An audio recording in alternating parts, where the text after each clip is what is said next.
And I am going to go ahead and get started. My name is Nikki Caboose. I'm the CEO of South Florida Tech Hub. We are a technology nonprofit. We support the South Florida region, Miami-Dade, Broward, Palm Beach, and actually just this year expanded into the Treasure Coast. For those of you that may not know where the Treasure Coast is, it's the three counties right above Palm Beach County. So we are St. Lucie, Martin, and Indian River counties as well. And then just this year, we actually held our first event in Southwest Florida and Fort Myers also. So really just trying to unite the whole South Florida tech community. Our members are startup companies with an individual founder and idea, all the way up to our larger Office Depots, Royal Caribbeans, FPL. So we've got a little bit everybody in between. We do support a lot of activities around talent, entrepreneurship, as well. So again, the startup companies, but also the students and the new graduates, because we want to work on the tech talent pipeline and building hopefully a really successful future for here in tech and a great ecosystem for everybody to live, work, and play. I'm not going to do a long overview of Tech Hub. I'm happy to drop our website. I'll drop some like our Slack channel and stuff in chat for anybody that's here with us. And I'm always happy to have anybody, if you would like to reach out, to set up a one-on-one as well.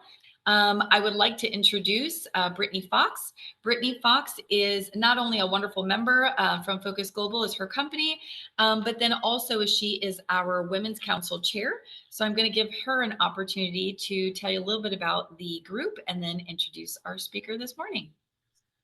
Awesome. Thank you, Nikki. And I am Brittany Fox, as Nikki mentioned, and I own an IT staffing company here in South Florida. We specialize in MarTech and the AI space and been in the industry about 7 years now. And I'm super passionate about helping women in technology. And this conversation is really exciting to me because it's something that I work with women to help them get the salaries that they deserve and negotiate their role to make sure that they get, what they deserve. So I'm really excited about this conversation today.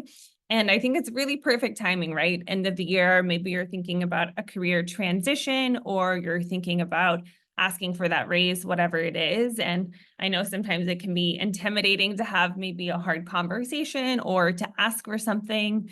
So really excited to have our speaker here today. And we do these type of conversations either on a monthly or bi-monthly basis. So we're actually in the planning phase for 2025 for what the events are going to look like next year. So if there's a topic that you would love to hear more on, anything to do with women in tech, whether if it's something specific in coding you want to learn, or if it's one of these type of conversations, how to get your next role, how to negotiate your salary, anything like that, just let us know in the chat too, because we're in the planning right now. And we typically in March do a really large event in person, and we rotate between in-person and virtual events.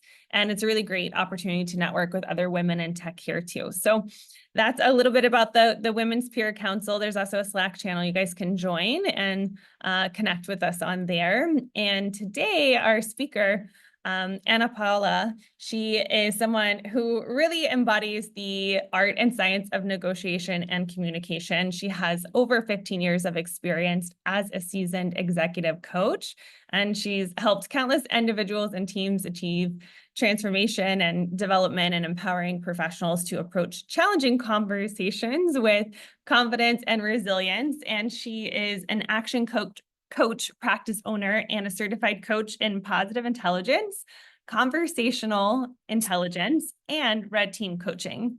So Ana Paula brings a wealth of knowledge and results-oriented approach to every season. So with that, if you guys want to give her a big welcome in the chat, and we're excited to dive into the conversation. So I will turn it over to you, Ana Paula. Thank you, Brittany. Hello, everyone. It's a pleasure to be here. And one thing that Brittany did not say, which brings a lot of information into what I do, especially when it comes to negotiation, is my background in psychology. I'm a cognitive behavior psychologist. I was a practicing therapist for about 4 years. Got a lot out of that. And the reason why I like to bring that in is because a lot of what I'm going to talk to you about today has some foundings in psychology, cognitive behavioral psychology, communication, and personality, and just a little bit of everything. Because I think that it definitely plays a huge role in how you communicate and how you negotiate. And when it comes to communication, I think communication is the response you get. And if the response you're getting is not the one that you were looking for, then there's something that you need to adjust. And it starts with self, right? With being self-aware and seeing what your communication, what your behavior, what your body language is saying, what your facial expression is saying, and how is it that that whoever you're talking to is interpreting what you're saying. So I did work while I was a therapist. I worked with juvenile delinquents and their families, which taught me a lot about communication. And the most important thing that I got from that work experience is the importance of communication. Because at the end of the day, with most of these adolescents and their families, what was going on was a lack of communication. And I just think that at the end of the day, whether it's sales, whether it's negotiation, whether it's personal relationships or team relationships or client relationships, all relationships at the end of the day have a lot to do with communication and your ability to articulate the message that you want to deliver and be able to get the response that you want. So before I get started, if it's okay with you, I would love to start with just saying everything that I have to say, which is a lot, which I'm going to keep it very superficial. So it's not going to be as deep dive. You're more than welcome to connect with me afterwards to further discuss. We will have some time at the end for some Q&A, but if we don't get to everything, again, you can always communicate with me via LinkedIn or email or my website, but that's another story. All right, so where do I begin? So there is a great book that I recommend to all my clients, my coaching clients, whether they're attorneys or executives or business owners. And that book is called Never Split the Difference. I don't know if any of you have heard of it or read it, but it's a great book and you get a lot of really good insights from it. So that's a lot and what I loved about reading that book when I read it, and I did get to meet Chris Voss in San Diego. How long ago was that? I think maybe about right before COVID. So it must be like around maybe 5 years ago. Anyway, what I liked about Chris Voss was that he uses a lot of the psychology to be able to get the response that he wants from hostage negotiations. Now, I love the audiobook because then he tells the stories very interestingly. So definitely recommend that book if you haven't read it or listened to it. And then don't just listen to it, get it, because I think it's a really good book to reference every once in a while. He gives a lot of little information, little tips on how to communicate both verbally and by email. So, and then aside from that, it's just, like I said, it's going to be sprinkled with other little things. So first of all, when it comes to negotiating, I mean, I think that negotiation, and you tell me, but negotiation is pretty much something that happens every day, all day. Whether you're talking to your kids, trying to negotiate with them if they can stay up a little bit later, or why they can't go driving at 1 o'clock in the morning, or whatever it may be, you're negotiating, right? Whether it's parents, whether it's other friends, whether it's at work, whatever it is, you're always constantly negotiating or selling, because this is another argument, right? I mean, it's also about selling, who gets sold. So in those kinds of conversations, I would say that one of the most important things to keep in mind is that if it is so that every day we're constantly negotiating, then I really strongly encourage you to keep a journal or some kind of notes or a recording of when you have experienced negotiations throughout your day, and then what was the outcome of those negotiations, and keep track of what made them successful or effective. Because then when you start looking at your own way of being, you start being able to notice what works for you and what doesn't work for you, in what instances and with who. And the minute that you start being more self-aware, which is one of the first things to take into consideration, self-awareness, right? It's having a clear understanding of yourself and your thoughts and your values and your strengths and your weaknesses. And the only way that you become aware of those things is through keeping a journal or track of what they are. So that's number one. So definitely be self-aware. What is it that you're doing? What is it that you're not doing? What are your strengths? Are you the type of person that is a very positive, open kind of person? Or are you more withdrawn and maybe a little bit more quiet? And there's nothing wrong with it, but then there's also ways to learn how to improve on those things.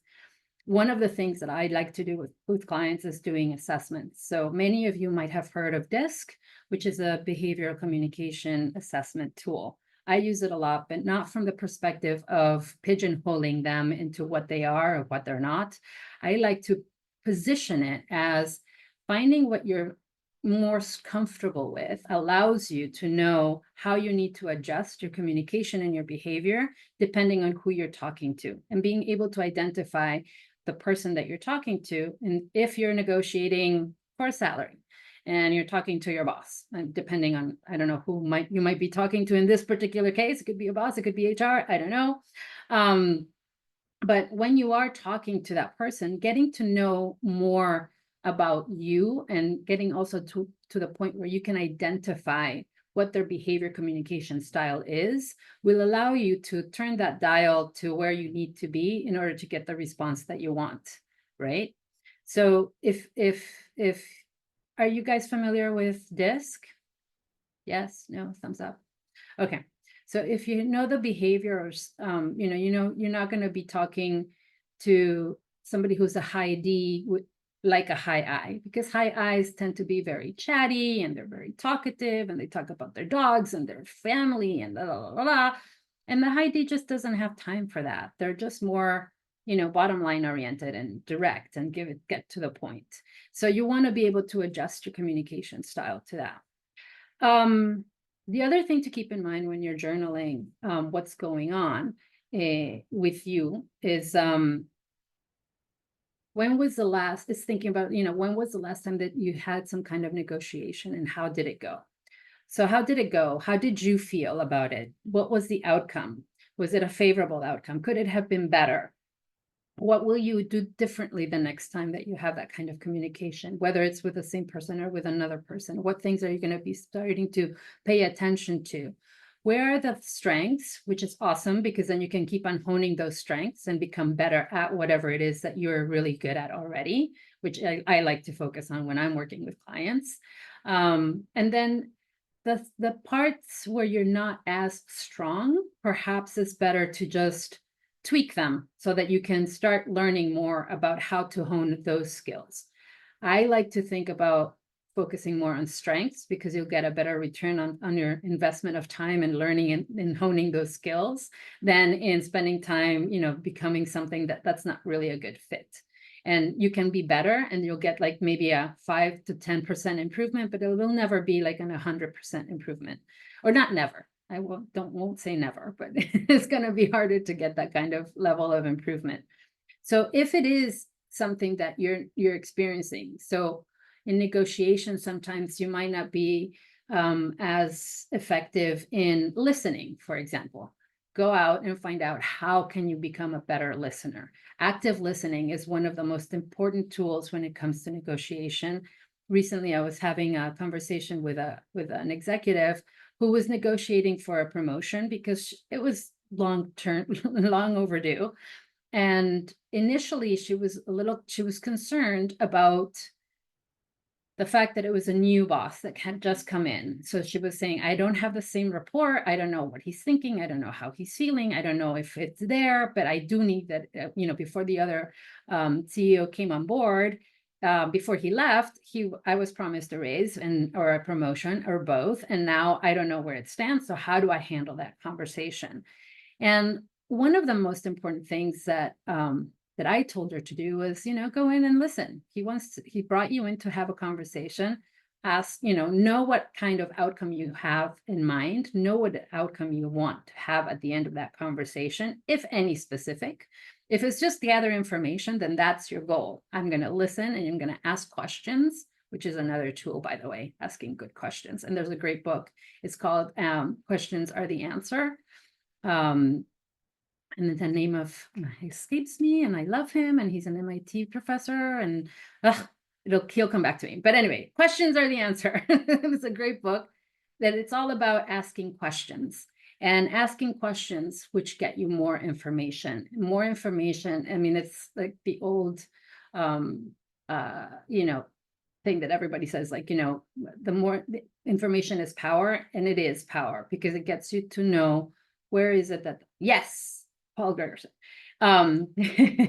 It lets you know who, it gets you to a position where you are able to better articulate what you want, because you know what the other person needs or wants or desires and what's holding them back, if there's anything that's holding them back. So active listening, so self-awareness, active listening, and then definitely asking questions in order to get more information. Those are other tools that you should put in your little bag of arsenals for negotiating. So how does it come together? So after you've becoming more and more self-aware through time, then it's and practicing more about listening and finding out more about what it is that you need to do. I think that one of the most important things, another important thing in communication and negotiation is the importance of collaboration and creative thinking.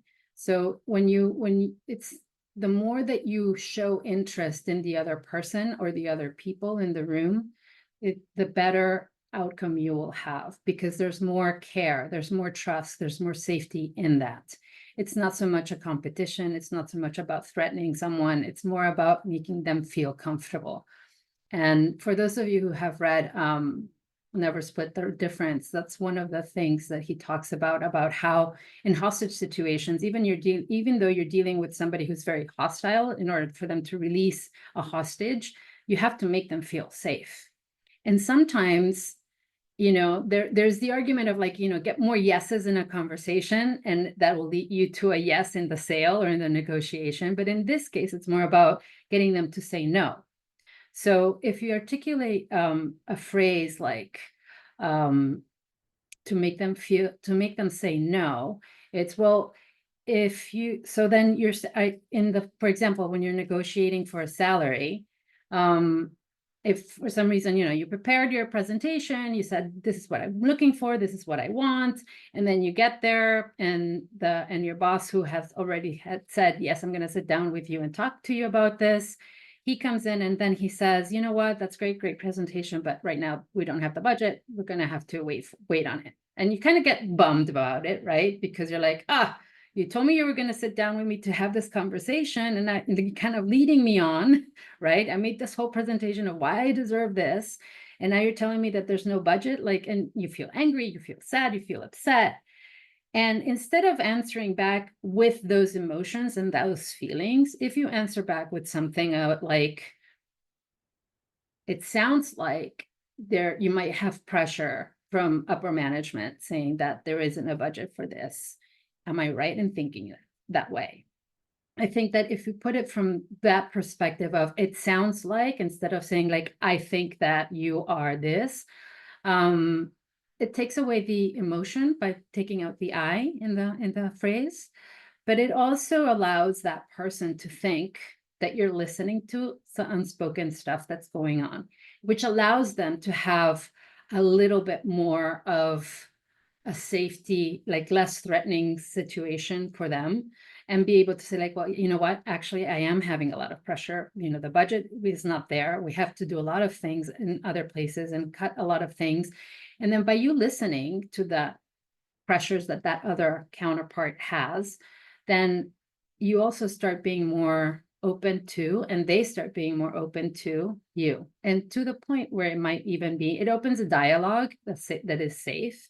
And it opens a dialogue where at the end of the day, depending on the questions that you ask and the listening that you do at that moment, you can start seeing that there's a different way for them to respond. And they might even say at the end of that discussion, it's, you know, I can't, you know, you really do deserve this. And I think I'm going to see what I can do in order for you to be able to get something. Maybe it's not the exact number that you're looking for, but it'll be something toward what we're going to. And then as soon as the budget increases, then we can make up for the other thing. If that wasn't the response initially, you can always add the line of, Well, so then if I can't get the number that I'm asking for, is that because I'm not doing well, because I'm not performing what I'm supposed to be, I'm not hitting the marks, I'm not doing the KPIs, I'm not, whatever it may be.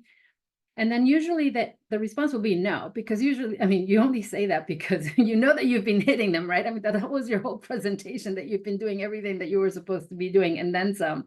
So then when you put it that way, it's more about, well, no, you are hitting everything and you are valuable and we do like you and we do love you and we don't want you to leave, because then if you are somebody that is producing and being effective in their role, which then leads them back to the answer, which I was saying before. It's like, well, maybe we can't make that specific number, but we will get something for you. Let's come back and readdress it. Now, important here, which is another thing, is the leverage piece, right? So it's more about, well, if that's fine, let's talk about it. Maybe because you're going in with a conversation with an end in mind, like I want the outcome of I'm getting a raise, but maybe that day, because he does have to go back and get the numbers and see what he can move around so that you can get something. Then it's about, okay, well, yes, great. Talk about it next time. When will be the next time? And make sure to use that time leverage piece, because it's important to be able to circle back. And it's important that they say what the date is. So if it's, oh, I don't know, I have to see, then it's like, well, would next week work? Or is it in 2 weeks? Or what is the timeline, so that I know? Because I want to know, and this is another leverage, right? It's like, I need to know so that I can start making my move. Because if I'm not going to be able to be compensated for the work that I do here and valued, then I need to start thinking about where do I need to go in order to have my value recognized elsewhere. Now, that kind of gives another little bit of a nudge, and it's not aggressive. It's just about, being efficient and being swift. And let's move this along so that it doesn't stay up in the clouds. Okay, so now we have self-awareness, we have active listening, we have leveraging time and other things, balancing collaboration, making sure that psychologically you are getting the others and you are getting yourself, so that you can have effective conversations and actually get the response that you want. If you haven't done DISC, do a DISC and find out what your personality, communication behavior style is, so that then you can start playing around with how you can adjust those communication styles to get the response that you want or you deserve. And then the other thing to keep in mind is to be empathic.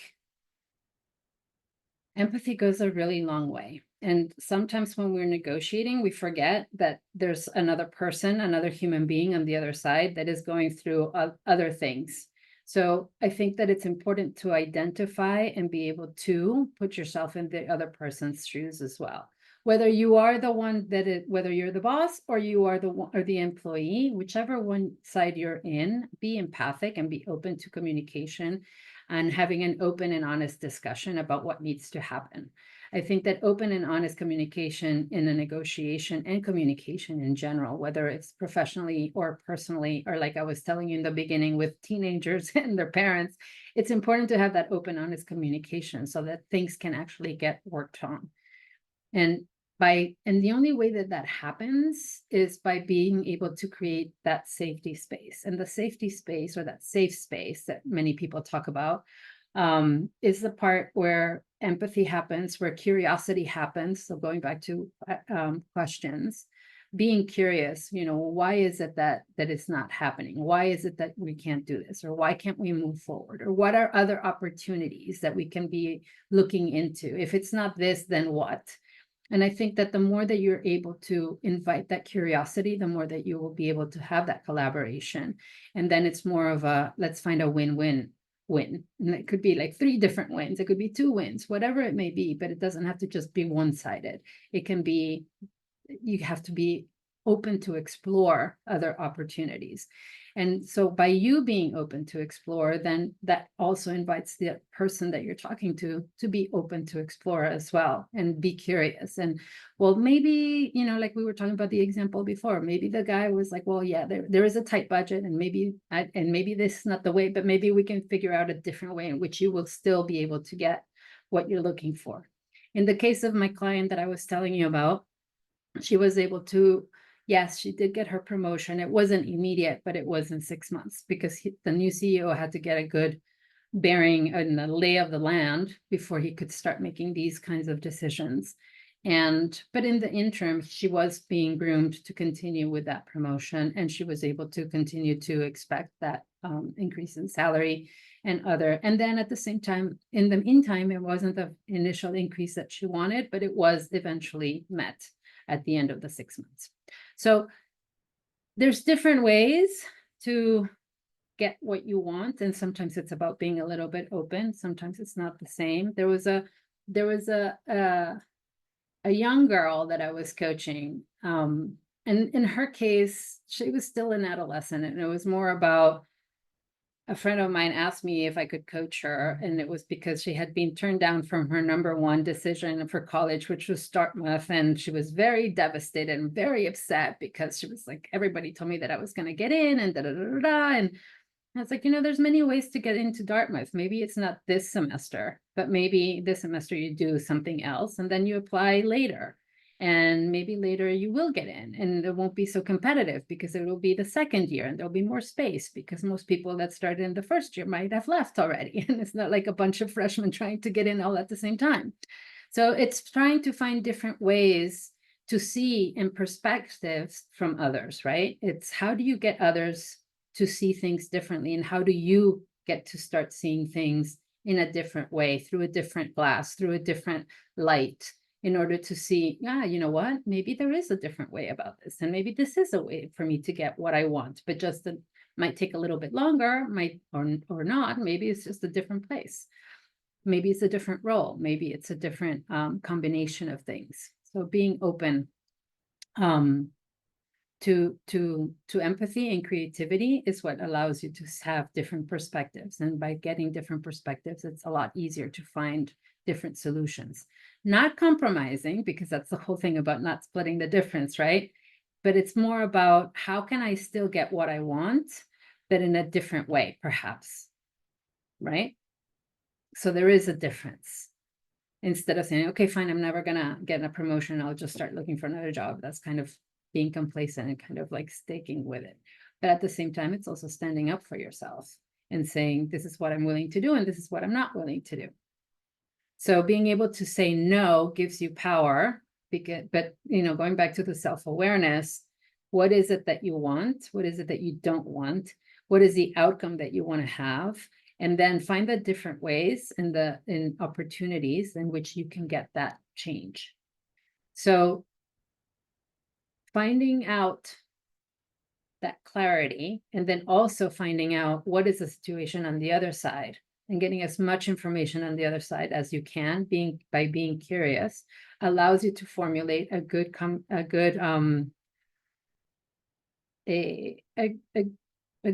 path, or a good plan, or a good strategy for you to be able to get what it is that you're looking for in your negotiations.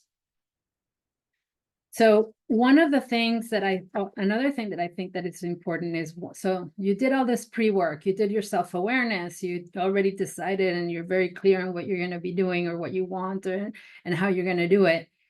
What is it that once you're sitting down, I think that your communication and your presence is key, since the moment you open the door of wherever you're going to be sitting in order to, you know, for this conversation. My recommendation is to do face-to-face and not Zoom and not email and not phone calls for negotiation. Why? Two things. One, they get to see your behavior, your facial expressions, your body language, and likewise, you get to see their facial expressions, their body language, which, even though via Zoom, it's helped us a lot, it's not the same as being in person with another person, right? When you're in Zoom, you don't know, I could be in my skivvies underneath, right? You don't get to see the same things. And then, you know, I think that once you are in person, face to face, you get to see a lot of other nuances in communication.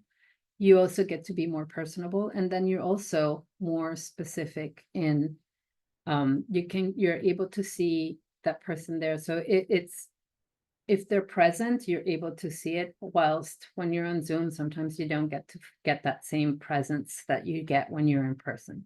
So it starts from the moment that you walk into that room. What is your presence saying? What it's not so much, not just about what you look like, which is important, but it's also about what is your body language and your facial expressions showing. What tone of voice are you going to be having? Keeping it positive, because positive people tend to have a better perception, are being perceived better than when you kind of like show there with like a monotone and kind of like gloomy, very non-optimistic way of being. The more optimistic and positive that you can be, the better. Now, do not confuse this with being overly positive and optimistic, because that can, I mean, extremes are never good. So it's just being positive means having kind of like a smile on your face, right? Just, hey, I'm happy. Things are good, and we're gonna find I'm gonna find a way to get what I want, and I'm gonna find a way for you to get what you want, and we're all gonna be happy. Tone of voice also can be, you know, when it comes to wanting to show more authority, it's keeping the pace a little bit, maybe slower, maybe a little bit less. What is it that Chris Voss calls it, like your night DJ voice? So is it not to say that you have to be super sexy at all, but it's just kind of like slowing the pace, and the cadence should be a little bit lower, and it shouldn't be as high pitched necessarily. So then that kind of tone definitely makes other people find you a little bit less more authoritative and less unsure. Sitting down, finding, you know, starting the conversation, it starts with that. It's just, what is the first impression that you're going to be giving the person that you're sitting with? Do you know them well? If you already have established rapport with them, then great. It's good to start with a light conversation. However, you're there for a reason. You're not there to chat about the family. So just keep it together and just be short, be sweet, be concise with what it is that you want. You've already done the thought process of what's the outcome that you want to have.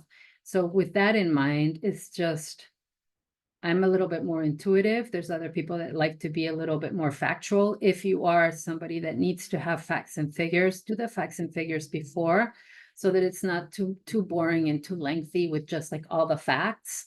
It's important to have facts, but just try to have them as a backup, and and not to be too dense in the numbers. The numbers are on the paper, they can always see them. It's not tell a story with their numbers if you can. It's much more interesting when you tell the story with the numbers rather than just spitting out numbers and saying the facts. Once you've gotten to all of those steps and you get to the win-win situation, which is like at the end of the conversation, be very clear from the beginning of the conversation if it's going to be that you're going to get an answer by the end of that hour, if you have an hour, or is it that it's going to be something that is going to be thought of.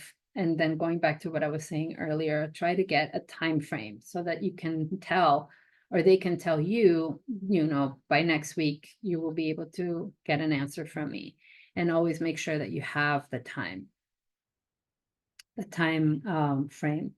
If it is that you supposed to get an answer by the end of that conversation, then being able to ask for that, to do the ask, right? You know, at the end of, and what I like to do when I am negotiating is that in the beginning, I like to position this is what we're going to do. This is how it's going to go. When, for example, when I'm talking to clients, this is what you can expect. This is what I expect.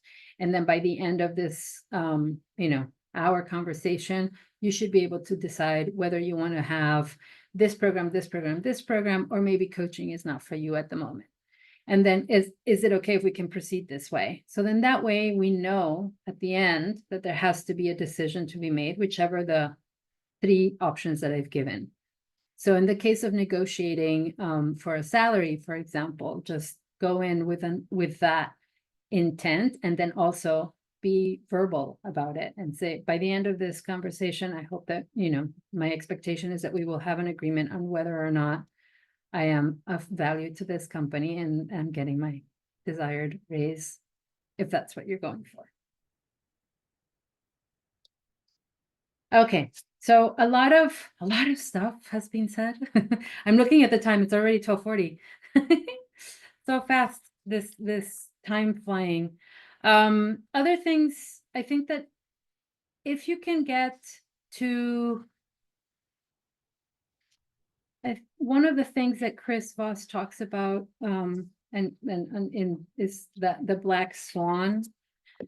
So the black swan is referring to being, finding that little piece of information that's going to give you that leverage. If you're going to be using that black swan, that little piece of information that kind of is like the unknown, the known unknown, the known unknown. You have to just be careful on how you use that. And just because it could be positive, meaning that it can push you over the edge and get what you want, because it's that little known fact that maybe you found out through a conversation about a hidden desire or want or need from this person or the company. And if that is the case, then how to use that piece of information in a non-threatening way so that it is a positive and not a negative. If you use that piece of information in a kind of threatening way, meaning like, I know what your secret is, and if you don't give me my raise, I'm gonna tell everybody, blah, blah, blah. That can have, although that might get you what you want, it'll also cut relationships really quickly with a lot of people. At the end of the day, if you don't get what you want, at least you want to leave the table with not burning bridges, but building bridges. So meaning you want to leave people still wanting to work with you, and you want them to be able to say, you know what, I've talked to this person and they're amazing and she's very valuable to us, and maybe recommend you to someone else. Or, it all depends on what it is that you're having a conversation about. But I believe that, going back to what I said before, relationships are about communication. And communication is the response you get. And if you start to talk to people in that kind of negative, threatening way, you will be shutting down communication, and you will be shutting down relationships and possible opportunities that maybe are not apparent now, but could be huge in the future. So I think the most that you can do in terms of communication, read, go to workshops, get coaches, go to seminars and listen to people, and listen with an open mind. Be an active listener, be curious, ask questions. The better that you become in this subject, the better that you will be off in any sector, whether it's your professional life, in your personal life, relationships, any kind of relationships, whether it's spouses or parents or kids or friends. I think that at the end of the day, it's going back to what I said in the beginning with my therapy work. It's like the one thing that was always amiss in those relationships, and which after they started working on communication, things started to work better, because what happens is that people feel connected. And how do they feel connected? Because they feel they can trust you. And if they feel that they can trust you, then they will be willing to work with you and try to figure out how can we make this happen, or whatever it may be that you're negotiating for, a promotion, a salary, going out, whatever it may be. Definitely the more that you can invest your time in learning, the more that you're going to get out of it. So that kind of wraps me up for now. There's a lot more, and please, we have some questions now, open questions if you have any. And if not, you can always look me up. Many times we think about what we wanted to ask later. I know that that happens to me all the time. I'm like, wait, now I have a question. If anybody wants to take themselves off mute, you're more than welcome to ask live. If you don't feel comfortable, you can also drop your question in chat, and I'm happy to read it out. And while we're waiting to Ana Paula, I do have one question that was put in the chat earlier. It just says, and I think I understand the question. It says, how does the eye in DISC, the influencer, compare to the yellow color of the 4 colors model? I know there's a few different like color personality tests, so I'm not sure which one they're referring to, but. Yeah, this is my question. Hi, everyone. Oh, This sure. was my question. Thanks. Of course. So this is actually, I did a test. I'm not sure if you know the model. It's called like 4 types of colors you have in order to distinguish different types of people, like red, yellow, green, blue. So I did the test, and I'm the yellow person who is more talkative, is more like open, it's enjoying like being with people, it's more fun going personality. And then you also suggested that this model. Yes. Is that, Yeah.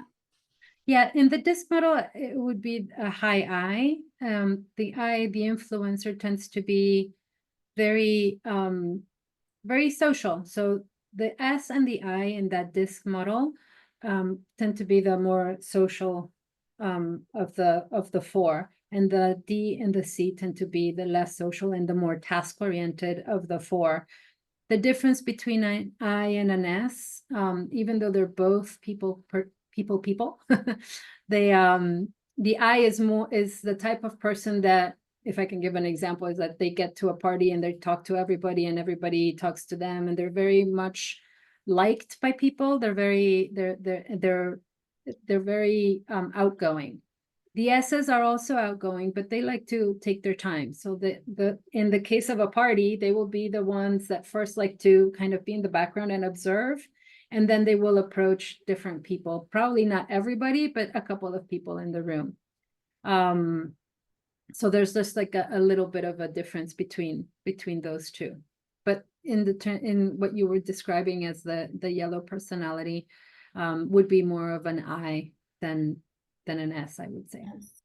Okay, very good to know. So it's very interesting, because I think this is where I am more with my personality aligned. But of course, I'm more keen to learn about it. So especially because I work in the field of sales, tech field. Yes. And at the moment, I'm doing like sales training and also getting to educate myself more when it comes to negotiation, more deepen my field in that position, so in that area. But for sure, I will also read the books that you suggested. In case you have any other suggestion regarding the personality type, feel free to share. Or yeah, with DISC, one of the things that I do with some of my clients, especially the ones that are doing sales training, there is a DISC that is specific for sales, which is really, I find that it's really handy to be able to use, because they position it for people that are in sales. So if you are a high I, how to adjust your communication behavioral style to a high D, to a high C, to a high S, and to different combinations, because at the end of the day, we're not just one. We all have a little bit of all of them. It's just usually with this, they tell you what are your top 2 that are the strongest. And then from that kind of go about like, how do we adjust to be able to do that? If you would like, I would be more than happy to help you with that, but we can do that offline. yeah, sure. That sounds very And good. then a great book for sales, by the way, that I just finished, which I don't know if any of you, if anybody else is in sales, is called The Conversion Code. It's full of really good tidbits for sales and converting. Conversion Conversion code. code. Okay. Code. Do you also have the name of the of the book? That's the name of the book. What's the name of the I can author? also look on Amazon. I never remember the other conversion code. That one. There we go. Okay, thank you. Great. Thank you, Nikki. You're welcome. I try to be as fast as I can. Yes. Very good. Thank you for your answer. Very welcome. Does anybody else have any questions? Again, you can feel free to take yourself off mute or drop questions in chat. Anna Paula, this is Paul from Portland area. I'm currently in the interview stage with multiple companies, and I consider those negotiations as well. You mentioned not bringing up data, but part of my curiosity when I talk to some of these people is, what is your commitment to the marketing for this position? What is your commitment, or what are you looking for from a total? If you're adding this sales team, are you looking to generate X amount of money for it? So I understand what the negotiation for compensation should look like. Are you suggesting that I save that topic for probably later in the conversation, or are those appropriate in that interview stage? I think that it's good for you to have that information for yourself, but it's probably better to hold on to it. I think that the more that you listen to what they have to say and ask them questions when it comes to the interviewing process, the more information that you can get from them, the easier it's going to be for you to know when is the right time to throw in those numbers. Understood. Okay. Thank you. Sure. Any other questions, comments? Those are some great questions, by the way. Anna Paula, I have a question maybe might be helpful for the groups. Do you find that there's any unique challenges that specifically women face when it comes to negotiation, and how can we overcome those? Oh, that's a really good question. I always find that what holds us women back is limiting beliefs that we are different or should deserve different than. I find that when I work with my clients and the ones that are women, that are executives or attorneys, one of the things that we focus on is confidence, and then obviously abolishing those limiting beliefs that they feel that they're not worthy, or that they need to do something extra special, or they won't go for it because they need to dot all the I's and cross all the T's. And it's working on that limiting belief of like, no, think more like some of the men, they might not have all the T's crossed and all the I's dotted, but they just go for it. And they go for it because they have confidence, and they have confidence because they don't have all that thought trash. I call it mind trash that we have. And some men have it too, by the way. It's not just women, but I think that once you identify what is it that's limiting you, those thoughts, and get a therapist or a coach to work with you on that, if you can't do it on your own. And I recommend that you do, because it's a lot faster if you do it with a therapist or a coach. And then just get rid of that head trash and then go forward. But I think that's, if it's more to be more specific, I think it's more of a limiting belief than not. The other thing that I found lately in facilitating a lot of mastermind groups with women is that there is this belief that that women are not able to get the jobs that they want, but many times they just don't want them. They have other things, or they just don't want to deal with things that you do have to deal with at a higher level or at a different level.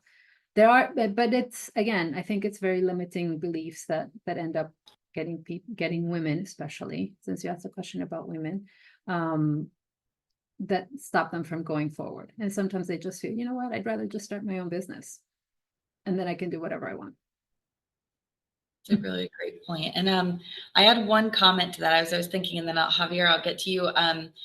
As you were talking, Anna Paula, too, I think a lot of times women, because sometimes we often are emotional beings and emotional characters, that I always found women using feeling words to describe why they feel like they should make, a certain amount of money or get a certain role. I think a lot of women have to go in, quite frankly, like a lot of men do, just saying, this is what I want, this is why, this is what I was able to do at my last job, and using data, statistics, like actual, real life goals and examples that they can showcase. And then being okay, to your point about the confidence, saying, you know what, if there's something on the job description or they ask you can't do something, no, but I'm a fast learner, and just get past that question. Because I feel like a lot of times, because I was actually just going through interviewing processes over the last couple of weeks for a role we have, and there's a lot of women that I'm sure they don't mean it, but they talk down about themselves. So when they're asked, can you do this? They immediately start talking themselves out of the job, and just saying, nope, I don't know how to do that. I've never done it, but you know what? I'm a super fast learner. I'm sure I'll get it. And just moving past it, Yeah. Yeah. That's very true. I think many people get stuck on that. Oh, but I don't have this. And it's like, well, that's okay. You can learn it. Yeah, And if you exactly. answer that way, because I find when I've been talking to many, and it's not just men, women too. I think it's more of a personality. Mhm. I find that there's people that that they get stuck on that. They're like, oh, I'm not that perfect candidate that I thought I was. And then you kind of like, oh, well, now what does that mean? Now I have to learn all this other stuff, instead of saying like, oh, yeah, but like you said, I'm a fast learner. Point me in the direction, and I'm all for it. Yeah, exactly. And sorry, Javier, go ahead, because I missed your hand. I saw your hand after. So feel free to ask your question. Yeah, I mean, similar to that Anna Paula brought up before, I believe that part of trust or establishing trust is valuable. And my question is like, do you feel like rapport and trust actually go hand in hand when it comes to, not just grow, but create relationships within your work? Especially if you want to move up or help your team grow in some cases. Yeah. Trust is key for all relationships and communication. And there is another book that I recommend clients read. It's called The Speed of Trust. And it's a great book, and attorneys love it as well. But it's about how you can increase that, getting that trust from others, which at the end of the day is a bit of what I have already said, right? If you show genuinely that you care about the other person and you're curious about them, then the more that they're going to be able to trust you, and the more that they're going to say yes to you. So if it comes to sales, it's most people, yes, they buy the product or the service, but most of the times they're buying whoever's selling it. So they won't buy from that person if they don't trust them. Understood. Thank you. Sure. There is one more question in chat here that says, would you recommend that women use more feminine energy in negotiations? I would say it depends. And it depends on, what do you mean by feminine energy? There's a lot that can go into that. But I think that if you have the natural ability to be nurturing and to be caring, it's very different than, being overly nurturing and caring, because not everybody wants to be, buying from their mother. But it's more about being caring of the person that you're talking to, and then you show care by asking questions, right? And even in sales. So if usually it's about finding out that, another great book in selling is called Gap Selling, finding that gap, right? Of where that person is and where they want to be, and discovering that gap as a salesperson, or as any, and sales is everything too, like negotiation. It's finding, how can I be the answer to shortening that gap between where you are and where you want to be? Whether it's by buying my product, by my software, my service, my whatever it is, how is it that I'm going to be able to show you that this is going to bring that gap closer to where you want to be at the end of this transaction? And you show that by caring, and you show caring by asking questions, genuinely wanting to know what is it that they want. Yeah, and I think also, because you had asked the question about the color personality test earlier to the person who asked the same question. I know there's a bunch of different color personality tests out there. The one that I always liked, it's called the True Colors Personality Test. And I know that when you take the test, there's a specific section in the results that talks about your personality and the positives or potential negatives and how you're perceived. So it helped me a lot because, I'm thinking I'm being, super strong, direct, to the point, whatever. But if I'm talking to a different personality that maybe looks at that as like coming on too strong, or I've been called bitchy before, or things like that. So I think just knowing how our personality is perceived, I think is really helpful too, because then we can try to mirror or tone down different parts of our personality depending on who we're talking to kind of like mirror their personality. Yeah. And you mentioning mirroring, and I forgot to mention because I did have it in my notes, but mirroring is another tool that is key to communication. So by you being able to, we do it naturally, but then once you are aware of the fact that mirroring increases trust, because it shows the other person, oh, that person speaks and talks the way that I'm comfortable with, then it just invites more trust because they're like, oh, they're like me. I can identify, they can see me.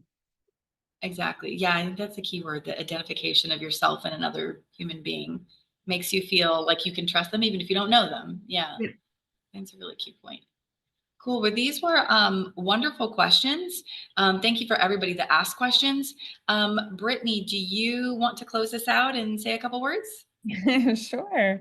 Yeah, I think this is a great conversation, and like I said, the timing too. And if anyone wants more, I know Anna Paula offered that if you want to book a call with her, feel free to reach out to her directly. So she's happy to meet with you. And then if there's anything else that you guys want to talk about on the women's peer groups, feel free to send me a message. Feel free to send Nikki a message. We're in the 2025 planning right now. So look for more updates coming soon with some more events, and or if you even know a speaker or someone that you'd like to hear from, you can let us know too, and we can also reach out to see about coordinating them at one of these events. So thanks for everyone for coming. We'll let you jump to your next meetings. I know it's 1 o'clock on the East Coast, so thanks everyone for joining us today, and thank you so much to our speaker, Anna Paula, and of course, South Florida Tech Hub for facilitating these amazing events for us. Thank you so much, everybody. Have a Thank great you. one. Enjoy the Bye. day. Great time. Bye. Bye.